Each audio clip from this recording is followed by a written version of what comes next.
Title: My grandson was stealing from me, so I taught him a lesson he'll never forget. Let me start by saying I love my family, but I'm no pushover. My name's Mabel, I'm 67, and I've seen enough in my life to know when something isn't right. I live alone in a small but cozy house where I keep a few cherished things. My late husband's watch, some savings tucked away for emergencies, and a collection of antique coins I've been adding to since I was a teenager. Then there's my grandson, Jake. He's 22, smart, charming, but lately a little too slick for his own good. The first clue. It started small. A $20 bill missing from my purse here, a strange charge on my debit card there. At first, I thought I was getting forgetful. Happens to the best of us, right? But then, one day, I went to polish my coin collection, a ritual I've done for years, and noticed a gap where a few of my most valuable coins should have been. My heart sank. I asked Jake about it casually the next time he came over. "Have you seen my coins, dear?" I said. He smiled that too perfect smile of his and said, "No, Grandma, I haven't seen them. Maybe you misplaced them?" Something about the way he avoided eye contact made my gut twist. Gathering evidence. I didn't accuse him outright. No, that's not my style. Instead, I started keeping track. I installed a small security camera in the living room where I keep my collection. I also got my bank to send me alerts for every transaction on my card. Sure enough, over the next few weeks, I caught Jake on camera. He'd wait until I was in the kitchen, then slip a coin or two into his pocket. And the charges? He'd been using my card to buy things online, video games, takeout, even a pair of expensive sneakers. My savings. Confrontation. When I had all the evidence I needed, I invited Jake over for tea. I set the table with my nicest china, even made his favorite cookies.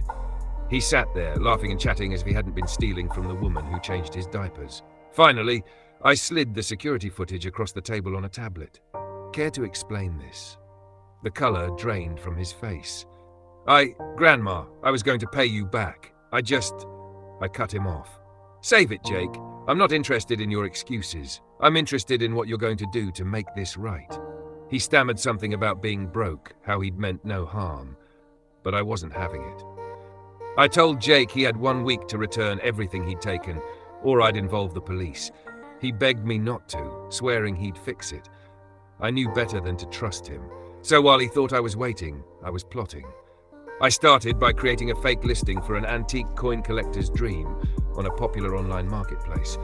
I described the missing coins in detail and set the price outrageously high. Within hours, I got a message from a familiar username, Jake the Great.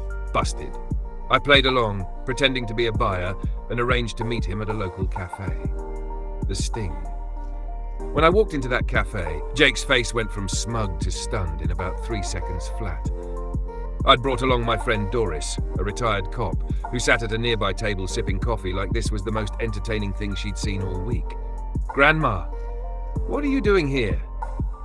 "Oh, just meeting a seller," I said, pulling out the printed messages. "Looks like you've got something of mine." He tried to backpedal, saying he hadn't meant to sell them, but Doris stood up and flashed her old badge. "You know, Jake, selling stolen goods is a serious crime. Maybe we should have a chat about this at the station?" Jake practically fell over himself, apologizing. He handed over the coins he had on him and promised to retrieve the rest. The final lesson. Over the next week, Jake returned every coin he'd stolen, plus the money he'd spent in my card. He sold his beloved gaming console and those sneakers to make up the difference. But I wasn't done teaching him a lesson. I told him he'd be helping me out at the local senior center every weekend for the next 6 months, cleaning, cooking, whatever they needed.